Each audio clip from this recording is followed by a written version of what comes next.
Want to add a text to your video? I'll show you how to make it stand out in Adobe Premiere Rush. First, open your project in Adobe Premiere Rush and click on the Text tab.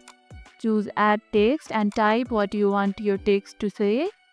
Next, customize your text by adjusting the font, size, and color.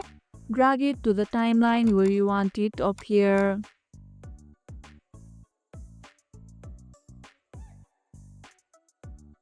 You can animate the text by using keyframes to make it appear and disappear smoothly. Let me know in the comments if you are adding text to your video. Now your video has some cool text. Keep experimenting with styles to match your video's vibe. And if this video helped, hit the like button, share it, subscribe, and leave a comment. Thanks for watching, and I'll see you in the next one.